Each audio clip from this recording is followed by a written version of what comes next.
Hello everyone, I want to welcome you. I am glad you are here. We are talking about parenting the strong-willed child today. And for those of you who have joined us in the group for the first time, maybe you're here just for this event, I want to give you a special welcome and invite you to hang out in the group, stay with us for a while, see if there's anything else you might like. I'm always bringing in other events and guest speakers and interviews and trying to give you all as much content and value and support as possible. And for those of you who have been diehard fans in the group, I just want to thank you again for joining us for another event. I hope this brings lots of value for you in addition to the support I might already be bringing you as a coach mentor. So for those of you who don't know me, my name is Loyla Luvis, parenting and life coach for mothers in training. I'm also a speaker, writer, author, teacher, mentor, advocate for homeschooling, and most importantly, I'm a mother and a wife of 25 years, mother to 4 children, and my oldest is 32, then I have 23, 21, and 19. So the thing is, let me ask you this. Have you ever found yourself in the situation where you are struggling so badly to maintain connection, respect, and relationship with your child through temper tantrums and frustration and arguments and battles to the point that you just feel the relationship is being strained, you feel maybe guilty, a lot of mom guilt? If that's what's happening for you, I want to share something with you. I want to let you know that if you think you have a strong-willed child, and you probably know if you do, I was a strong-willed child too. I really get it. I get those children because I was one. I want to tell you a little story about my journey through childhood as a strong-willed child and what it was like. So I was the oldest. I had a sibling close in age, and I was rebellious. I did not listen to my mom. I challenged everything she said. I felt like I was picked on. I lied a lot. I blamed my sister for everything, and I had no respect for my mother. Now, listen, the thing is, because she didn't know what to do, that relationship never recovered. Never recovered. There is so much on the line, so many things that we can do as moms to alter that dynamic. And this is why I'm so passionate about it, because I know what it felt like to be that child. And one of the stories that sticks in my mind so intensely was this. I don't know why it sticks in my mind, but it's a clear example of the type of kid and the amount of aggression that is in a strong-willed child. I was probably about 8 years old, and in our home, the battle was always over cleaning. My mother was always pulling her hair out over getting me to clean up. And my room was messy. I didn't make my bed. It was a battle every day. She did the laundry. I never helped out. I was awful. So this particular day, she's in the kitchen with my dad. They're sitting at the dining room table, and I go into the bathroom to use the bathroom. And when I came out, my mom said in a very aggressive tone, "Did you clean up anything in the bathroom?" And I said, "Yeah, I cleaned my ass." I was about 8 years old. Now my dad laughed. That was key. My dad laughed. And so him and I sort of bonded in that moment over my wise crack that offended her but made my dad laugh. That was, it was awful, and it never ended. So listen, this is the thing. I had a bad relationship with my mom. I made a lot of bad mistakes in my teen years early on, and I promised myself one day when I grow up, I'm going to do this all differently. I'm going to raise kids the right way. I'm going to be a good mom, and none of this is going to happen. I'm going to have a close relationship with my children. I wanted that more than anything because I had such a broken upbringing. And I'll share my story with you some other time, but it was horrific. So this is the thing. By the time I got married and had a child, my firstborn was a strong-willed child. And all I had to pull on, the only tools I had were the tools I grew up with. So as much as I promised myself I wouldn't make the same mistakes, I was. I was yelling at my child. I was frustrated. I was threatening and bargaining and nagging. I did all of those things and they weren't working. The relationship between me and my son came to a peak when he was about 13. And some of you know this story because I've shared it with some of you already. But this was the moment when everything changed. He's in the bathroom. I'm in the kitchen. I'm looking at him and he's saying something rude. I don't even remember what it was. But whatever it was the last straw. I went after him like nobody's business. I slapped him across the face so hard, we both fell into the bathtub. The shower curtain, shower rod, shampoos, everything came tumbling down. It was disgusting, messy, muck. And while we lay there in the tub, I was like, how did this happen? I promised myself I was never going to be that mom. I wasn't going to be the mom who was crazy and loud and yelling and screaming and like crazy. And yet, here I was. Even though I knew better, I was repeating bad habits into my own parenting.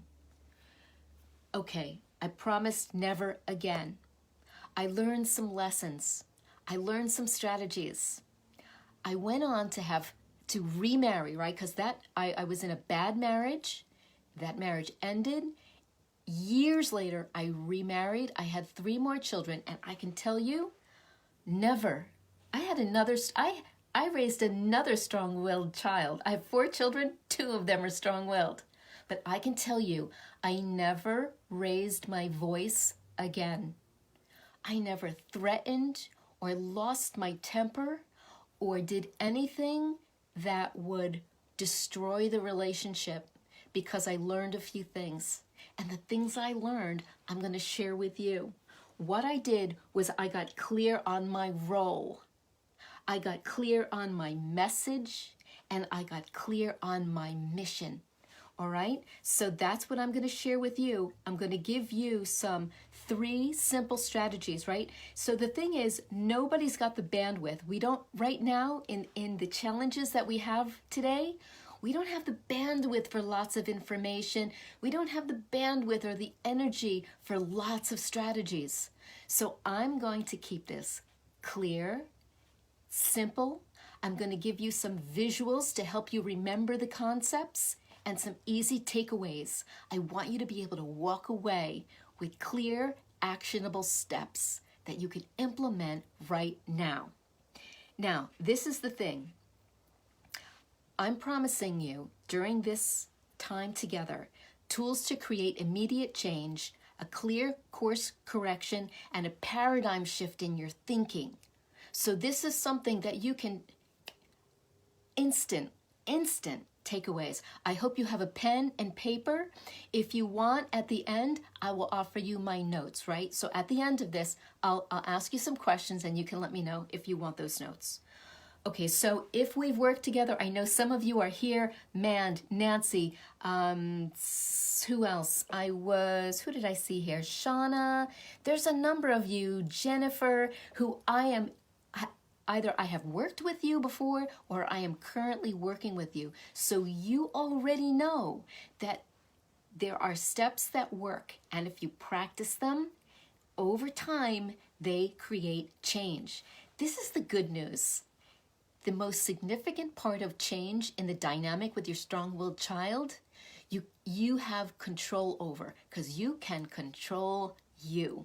So many of the steps I'm going to share, it's really about the things you can control, all right? So that's the good news. All right. Now, Facebook has decided to be Facebook-ish, if you know what I mean, and won't let me shift the camera so that you can read this. So this is kind of looking backwards, but it says the brain, okay? So the first tip I want to talk to you about is the brain. Now let me explain what I mean. The brain of a strong-willed child is such that they are motivated by pleasure and discomfort. The reason why I tell you that is this. We all know what it's like to have a frustrating, irritating confrontation, and at the end of the blow-up, everybody promises to do better. Everybody says this mistake that happened is not going to happen again. There's like a reminder of how we love each other, and your child wants to make you happy, right? It's genuine. You probably have seen it in their eyes. And yet, next time the situation happens, they make the same wrong choice over again. And maybe you're tempted to say, you know, if you loved me, or if you respected me, or, you know, we don't do things like this in our home. We tend to say all of these things that our children know, but in the moment, they are more motivated by pleasure or discomfort.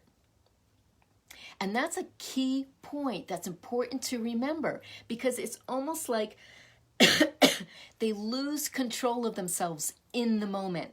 The impulse is so strong in the brain for that dopamine hit, right? Especially now with media and just the way life is right now, they're gravitating toward that dopamine hit. Let's face it. I mean, it's not just now. A strong-willed child is going to act this way no matter what's going on, because they want that dopamine hit. Okay, so I want to tell you a story to explain the power of pleasure and discomfort and how it can work for you.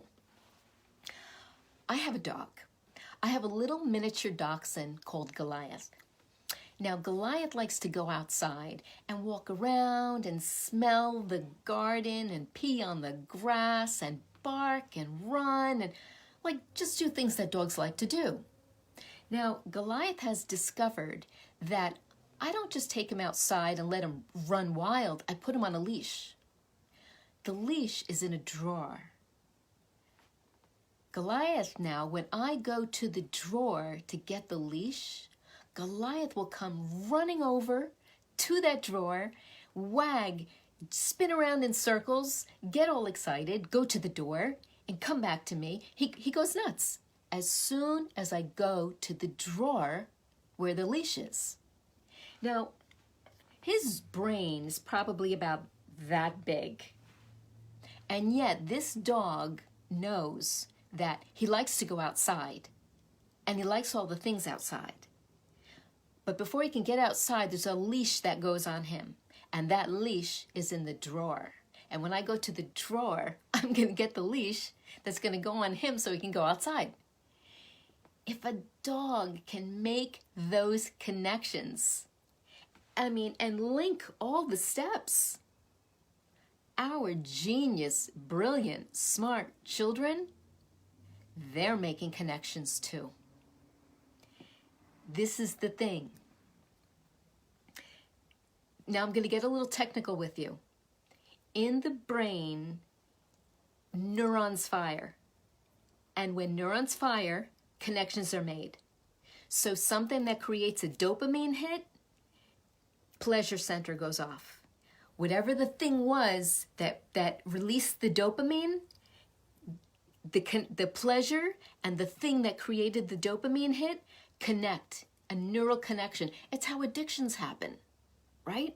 So we're not talking about addiction, but this is how addictions happen. But this is how the brain works with neurons that fire together, they wire together. So our children understand that there are things that bring them pleasure, the feeling, the thing and the feeling, and then a connection happens. You can use that to your advantage. The thing is, you have to create clear associations. Things have to be kind of black and white. You do A, B happens. It's good. A connection is made. Or if you do A and it's bad, a bad thing happens. A connection is made. Even a little child who sticks their finger in a toward the flame of a candle, that fire, that little flame on the candle, as the finger gets toward the flame, pain. A connection is made. The flame, pain, neural connection. That child may try maybe once, twice to put their finger on that flame before the neural connection is so strong they're not going to do it again, right? That's how the brain works. So what I'm saying is make sure that your messaging is super clear. Strategic associations. So your takeaway, the point I'm trying to leave you with this story is that do not reward bad behavior. It's just that simple. If your child acts bad, do not give them the thing they want. You're making the wrong association. Neural connections are happening. If they throw a temper tantrum and you give them the thing they want, neural connection is made. It's a brain thing. It's a brain thing, okay? That's our first point. The first takeaway is the brain, neural connections. What messages are you sending to the brain between the dopamine hit and the behavior, right? The action and the reaction, neural connection. Bad behavior, discomfort, connection. Good behavior, good result, connection. Keep them clear. Okay, that's number one. Number two. I don't know if you can read that. It's backwards, I know. The scientist. Alicia, looks like Alicia is with us. Shelley, Man, Jennifer, Andrea. If you have any questions, I'm going to stay with me. I'm going to take your questions towards the end. Right now, we are on point 2, the scientist. Now, this is the fact. Strong-willed kids test limits. They test limits. It's just the way it is. It's not a bad thing. They're scientists. This is the thing, is we know that these kids are smart. They are smart, and they are going to test everything because they're looking for information, and they're not convinced by just a clear declaration of a truth. They have to test it, and they're going to test it from every different angle. They can't really accept the fact until they've tested it from every different angle. Deborah, I'm glad you are here. Sherry, great to see you too. I'm glad you guys are with me, right? You can probably testify to these things because you've seen it. You know that this is how your child works. So this is the thing. It's a scientific experiment. Their brains are operating like a scientist. They're testing everything from every angle before they're going to believe the thing. So let me now share a story with you. There was a science experiment done many years ago, and some of you know this because I love to share this story. The scientists went to an inner city environment, to a school, inner city school, and invited the kids to come out on the playground, and then they observed the kids from a distance. What they saw was that when the kids came out on the playground, they kind of huddled together. They didn't really explore. They kind of stayed close-knit and just mulled around a little bit in one spot. They sent the kids back inside and invited them to come back out again to this particular playground a week later. But they did something different. They put up a chain link fence around the perimeter of the playground, and then they watched the children behave. What they observed is that the children started to explore. They spread out. They went out on the jungle gym and the swings and just kind of roamed around on the playground. Remember now, this is inner city, chain link fence around the perimeter of the playground. That's not the only thing they observed. What they noticed was that some of those children were obsessed with the fence. They went all the way out to the fence. They leaned on it, they kicked it, they pulled it, they climbed it, they looked through it. They rattled it. What they came away with, the conclusion of the experiment, was that children feel safest when there are boundaries. And they feel freer to express themselves when there are clear definitions and boundaries. It provides safety. Some of those children, based on their personality, their genetic nature, a number of factors, those children are not quite satisfied until they have pulled on that fence, obsessed with the fence.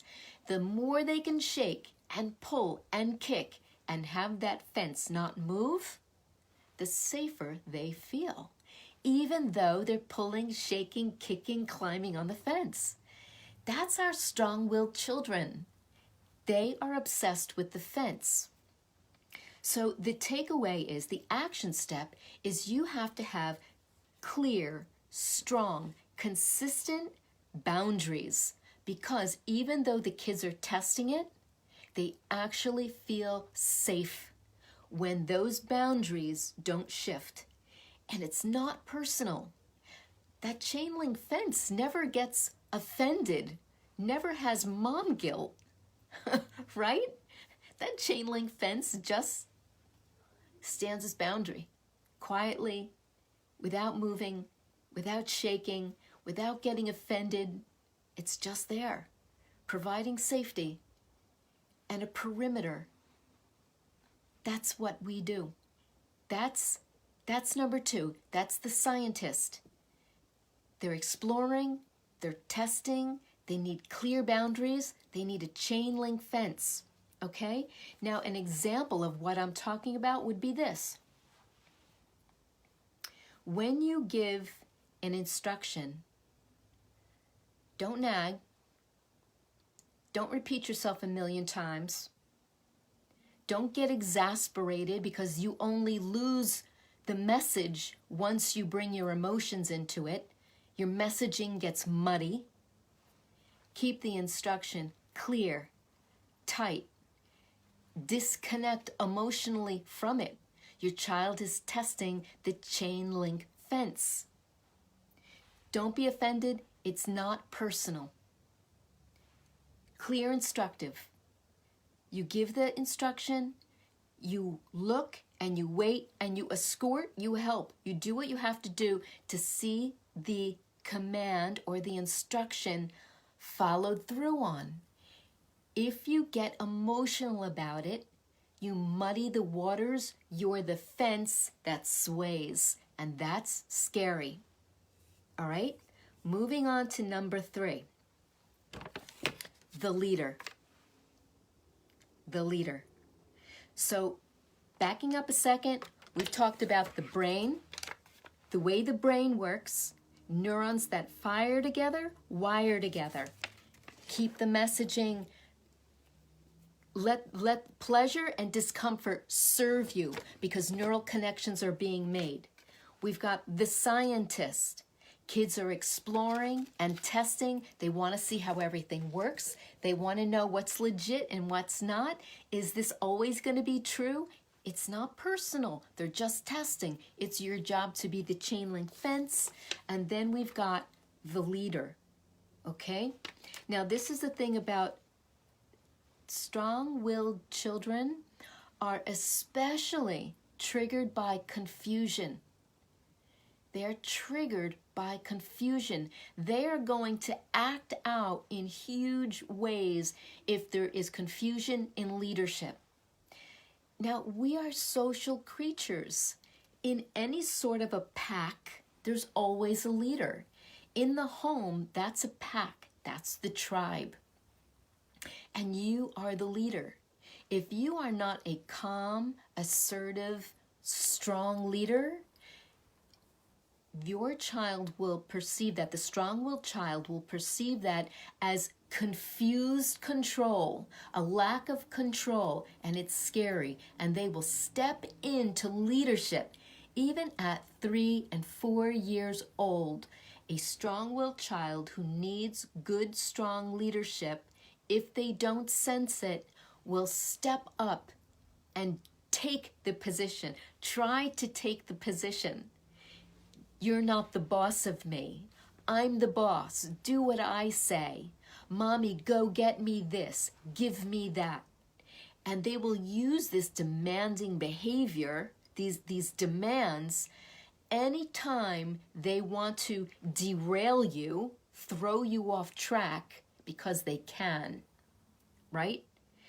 So if you don't exhibit your strong leadership, they will step up and take it.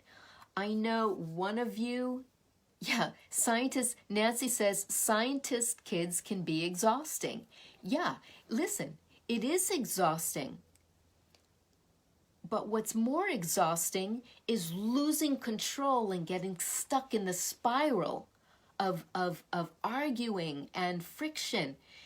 Conserve your energy.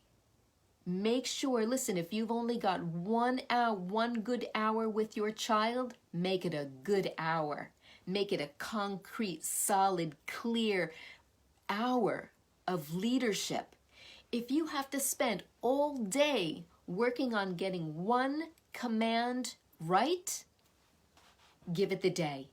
Because by the end of the day, you will have established yourself as leader, and they will submit, which is what you need early on. That's not going to last all throughout the years. You don't need your child to always fully submit to you. By the time they're in their teens, there should be negotiation coming on, respectful negotiation.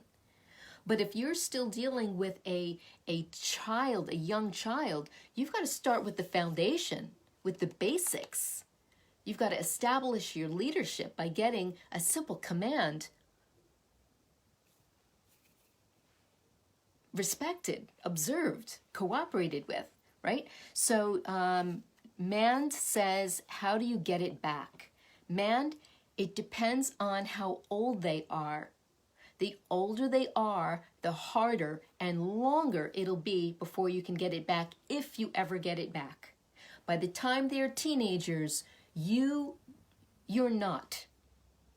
By the time they're teenagers, if you have not established your authority and gotten their respect, the most you can do at that point is establish your boundaries so that they do not damage you, damage your heart, damage you physically, damage you financially, damage your home. Like, angry teens can do a lot of damage.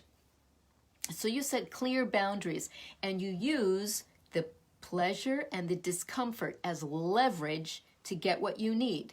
You want the car keys? As long as you are respectful, we can talk about the car keys. If you are not respectful, we can't talk about the car keys. We can't talk about you using the car, right? So leverage it. Don't let it slide. Don't give mixed messages. But I'm going to take some questions at the end of this. So let's hold off on questions. I want to finish off with the leader. Strong-willed children are triggered by confusion. If you don't have your clear leadership and be stable, it creates confusion. Now, let me give you a story, right? Because I love stories. They help us remember concepts. So here's another story that I love to tell. I want you to visualize a big, huge ship on the ocean in the midst of a storm. Now, the wave, even though it's a big ship, in the midst of a storm, that ship is in trouble. So every ship has an anchor. But as long as that anchor is sitting in the ship, it does no good, right? So an anchor in its own ship serves no purpose. The purpose of the anchor in the ship is that you toss it overboard so that it can sink down into the depth of the ocean floor, anchor in, and hold that ship steady through the storm. We all live through storms. We have our own daily storms, our relational storms, our economic storms, our health storms. There are our marriage storms. Life presents all kinds of storms. What keeps you steady and regulated and stable in the midst of a storm? If you are putting all of your faith in your own ability to stay regulated and stable in every storm, that's no different than having your anchor in your own boat. You can't. You need something, we all need something bigger than ourselves to hold us steady when life feels overwhelming. When our children feel overwhelmed by a situation, whatever it is, and they look to us, or they rage and they tantrum and they blow up, they're having a storm. If you are reacting to them in an unstable way, you're no different than the ship with an anchor in its own boat. Something's got to keep you grounded and stable. What is it? What is the thing outside of yourself that can help you stay strong, calm, regulated when your world is spiraling? And that happens to all of us. You know, for me, it's faith in God. I trust Him, I lean on Him, I pray, I throw my anchor into Him. I'm not here to tell you where to put your anchor, but you need a place outside of yourself to anchor in deep when your children are losing it, when everything in your world is spiraling out of control, okay? So what does that look like? The action step for you here is to exhibit calm leadership. Calm, assertive leadership. The example I want to give you to help you with this step is your body language. You know, sometimes our children are getting messages from us that go beyond our words. What is your body language saying? Are you, you know, like, right? Like that, like this is weak, slumped, all over the place. If your shoulders are back, your head is up, you're calm, you have good body control, you're sending a message with your body. What about your tone of voice? Is your voice calm, stable, controlled? That reflects confidence. Our children need to see confidence because they will try to break us. If we break, we prove we prove a point for them. We prove a bad point for them, that we are weak, that we are unstable, that we're not the chain link fence. So tone of voice, eye contact. When you're talking to a child and you want something done, don't scream from another room. Don't be looking all over the place or distracted. Ask them to do something and then look away. You can get away with that a few times, but don't be surprised when they discover, because they've been watching, that they can get away with not doing something because they know you are distracted, right? They are scientists. So make sure, especially early on, because you've got to establish yourself. Eye contact. Go directly to them, eye to eye, calm voice, good body language, and give a clear, simple, instructive. And don't dialogue until they do it and come back to you. Right? Follow through. Make sure you get the follow through. Don't dialogue about anything until you get the follow through. And if it takes all day long, because let's say it's that day, they're going to test you all day. Roll up your sleeves, Mama. Roll up your sleeves. Put everything else on hold and get in on the showdown, because this is why. Somebody's going to win. Somebody's going to win in that battle, and it's got to be you. It's got to be you. It may be exhausting and hard now, but once you establish yourself, it's easier later. The thing about motherhood is all the hard work is front-loaded. It's all up front in the early years. Okay? So there you have it. Those are 3 tips about the brain, the scientist, and the leader. We've talked about the visuals. This is the conclusion, right? The brain neurons that fire together, wire together. Make sure think of the dog with the leash, right? That dog knows when I go to the box that I'm going to get that leash and he's going outside. All those little breadcrumb trails, if the dog can make those connections, you can believe your child can. Number 2, the scientist. It's not personal. They're just testing. Think of the chain link fence, all right? Be consistent and clear with your boundaries and don't waver. If you have to waver for any reason, explain that this is an exception to the rule. They deserve that much. And the last one is the leader. Calm, assertive leadership. Find your anchor and plant it somewhere. Throw it overboard somewhere so that you have something to cling to keep you strong, stable, and steady in the midst of their turmoil. Don't react. Think of the ship with the anchor. Okay, so now I want to take a few minutes for some questions and answers. Let's see, if you have any questions, if anything I said was unclear or you have a specific question about your situation, now's a great time to ask.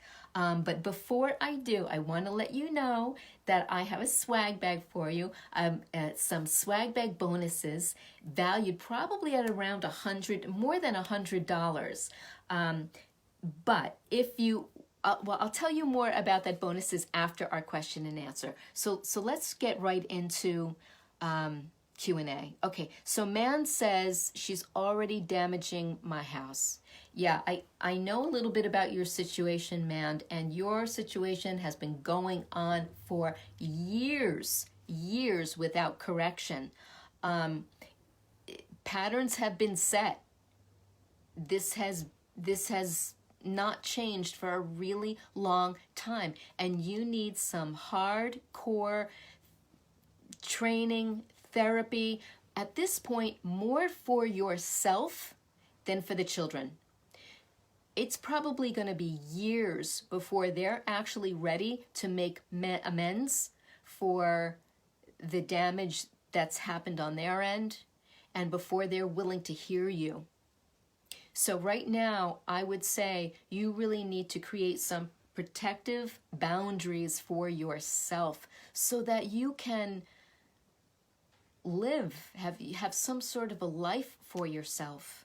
Because I know you're a hardworking mama, and I can't imagine how you're getting through all of this, especially right now. Nancy says, what is your opinion about the good cop, bad cop parenting in the situation? The command is the same across the board. Good cop, bad cop. The only time, Nancy, that I find that effective is when you're dealing with particularly teenagers. So this is a kind of cool concept a lot of moms, parents don't know. The best strategically, right? Mom is the nurturer. By nature, she's the nurturer. And dad is more of like the cool, playful, he wants to be the friend kind of thing. He's not as much of a nurturer as she is. So in the early years, it makes sense that the children are more connected to her, closer to her, more engaged with her. Typically, not always, because she's there, she's the nurturer. They're little, they're really going to rely on her. But as they get older and they start to need to understand the male-female dynamic, how to be a guy with a girl, how to act as a girl, how should a man treat her, all of those types of things. That's where dad really can step in and begin to take the front stage. And I've talked a little bit about this in Raising Sons. So it really does come into play in terms of good guy, good cop, bad cop, that you don't really want to do that until the later years, the teen years, when dad is stepping up front. Let him take the role of good cop, bad cop, and you're more in the background a little bit, just kind of sharing your wisdom. If you do it right, that's the way it's going to work. So it's not really good cop, bad cop. It's more about who's front stage, who's backstage, and when does that situation shift. That's a great conversation to have. I hope that answers your question. Mand says that now that dad is in a separate house and she tells me every time she doesn't have to listen to me. Mand, you and I need to have a session together. That's all I can say about that, because the patterns have been repeated so badly for so long. There's a lot of disrespect, and you really got to set your boundaries. I'm probably just going to keep saying that because that's really what needs to happen. And this is where, getting back to principle number 1, pleasure and discomfort really become your friend. You can leverage them to create change. You just got to know how to use them, like chopsticks, right? You got to learn how to use these things so that they work for you. Okay, and Jennifer says at age 6, should it be an immediate consequence for throwing toys or just ignore it? Jennifer, at age 6, if your child is throwing toys in anger, it's a form of a temper tantrum, it's got to be dealt with. That's not acceptable. If your child just throws toys because she's just sort of, wild and unruly, then there's a different strategy for that. More about self-control, about behavior inside versus behavior outside, indoor activities versus outdoor activities. So really it comes down to, my question is, what's the reason, right? What's her mindset when she's doing that? Okay, so I don't see anybody else asking any questions. While you're thinking, if you have any more questions about this topic of the strong-willed child with a specific question, something I said, or another question you have, I want to talk to you about, I'm still looking for people to be my founding members of a course that I'm in the midst of creating called the Communication Cure. And I need some founding members to go through the course with me, test it, try to break it, tell me what works about it, what doesn't. I'll give you details. If you're interested, just say yes in the comment section, or you're interested, and I'll send you more information as the time arises. But I need about a good 10 people, and I think I maybe have about 5 right now. So I'm looking for volunteers to be my founding members of a course I'm creating called the Communication Cure, how to be heard without whining, nagging, and bribing for results. And I would love to have you guys be a part of that. Great. It looks like Ivania, nice to see you. You're interested. Mand. Okay, it looks like a couple of you are interested. So that's great. I'll send you some information as it becomes available. Let's see. Deborah says, how do you get the child to maintain eye contact with you when you're looking at them directly?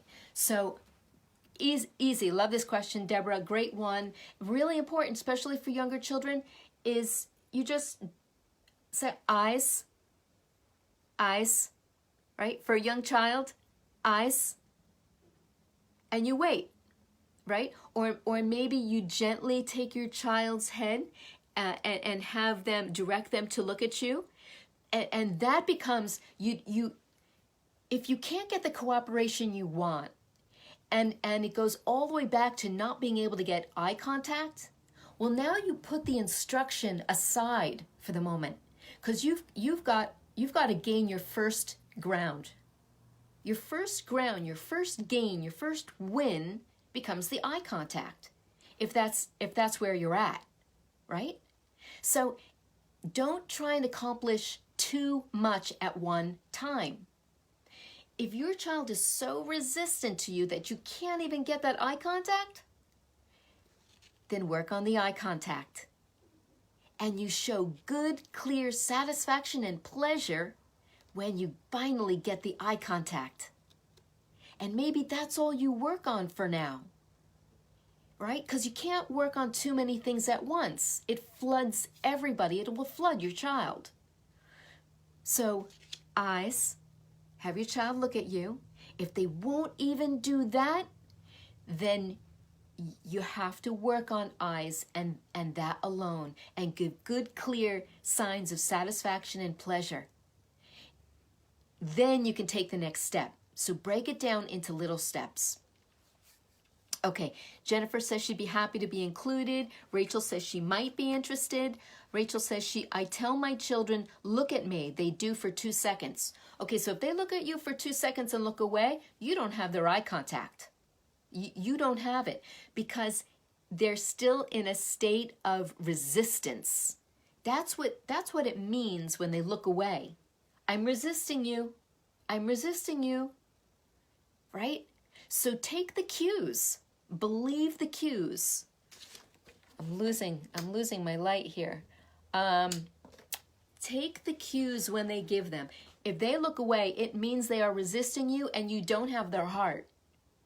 And we don't have anything if we don't have their heart, right?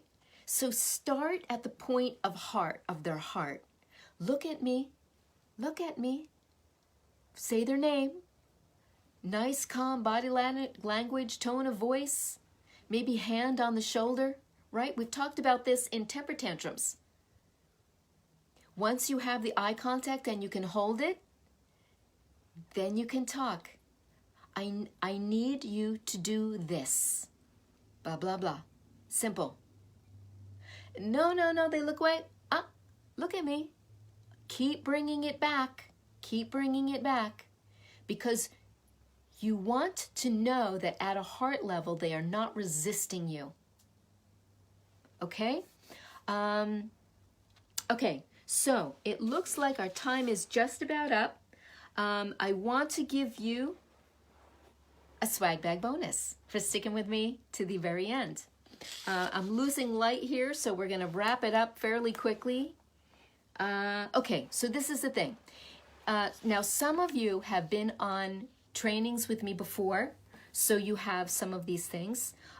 If you have never done a follow-up with me, a 30-minute follow-up, I want to invite you to follow up with me for 30 minutes to go over this content in detail, to answer any questions, to customize it to your particular situation if we've never worked together.